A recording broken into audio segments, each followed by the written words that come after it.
Good morning and welcome back to Studio 10. Very exciting. A new reality show set off the Alabama Gulf Coast premieres tomorrow night. Get ready for Reef Wranglers. We're at the perimeter of Dead Man's Island doing a wave attenuator deployment. The weather's moving in, so we're fighting the clock. When my whole crew almost gets wiped out by a pile driving hammer. Yes. Woo. Reef Wranglers follows a local family of divers and demolition experts whose business, Walter Marine, is based in Orange Beach. Now, you'll see some of their adventures tomorrow night on the Weather Channel. But first, Stuart Walter and Roger Strick from Reef Wranglers are here with us on Studio 10. We were talking about this being a family business, but Roger, you said you're not in the family. No, but we actually fight like brothers because I have a couple brothers too. So, that's where, that would be the relationship. Now, from the clips I saw, you're kind of the comic relief for the whole crew, right? Absolutely. Yeah, I guess so. I worked with high school folks for 25 years, and I guess I'm still just a big dadgum kid. So. You have to have one on every crew. It makes things a little more interesting. It does. It makes the day go by, for Absolutely. Sure. Now, how did this show come into being? How did the filming process start? About 2.5 years ago, we got a call from Gurney Productions. They do like Duck Dynasty and some other shows and whatnot. And they said, we want to film a pilot of a father and son reef building business. And we're like, well, you got the only one. So they came down. We did a pilot. 2.5 years later, we get a call. We thought it was over with. Nothing was going to happen. And the Weather Channel picked it up, and they came and filmed it. And here we are. So. And we were talking during the break how long it took. Really surprised me to film this. It was 45 days, I think it took altogether. Does that include the pilot?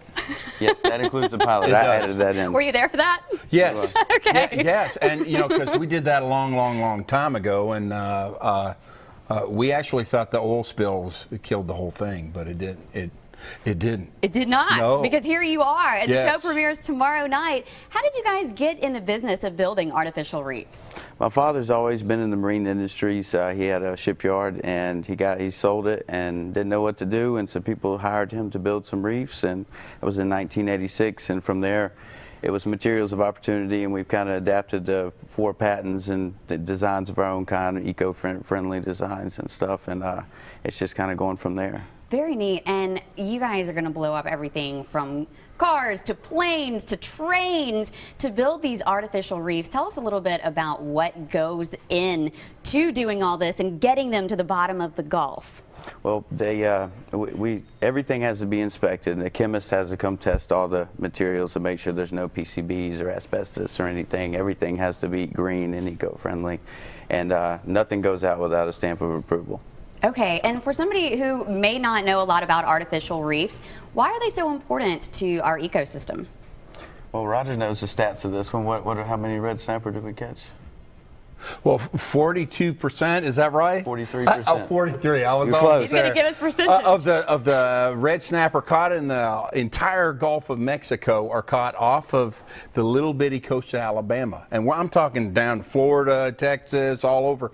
And the reason for that is our thriving artificial reef program that his daddy has implemented, what, 20-something years ago? Over 25 years ago. Yeah, so, I mean, if you look at the percentage of the coast that we have, it's, I don't even think it's 1%, and yet we catch 42% of the red snapper. Do the math. Oh, I'm not very good at math. Yeah, and neither am I. You were doing some percentages, maybe. Yeah. We definitely, I mean, we have the largest reef program in the world. That is wonderful. Now, some of the things that we're going to see on the show, obviously, your day-to-day, you're working, you're doing some dangerous things, too. I mean, for people who may not realize how dangerous your job is, you're dealing with, obviously, blowing things up. That can be very dangerous. You're dealing with weather conditions and currents and marine life. Is there one particular time that you guys can remember where you were really afraid for your safety? I can remember. I've been on a sinking boat before, and then I also ripped a crane off of a boat and crushed a semi-truck that a guy had just gotten out of.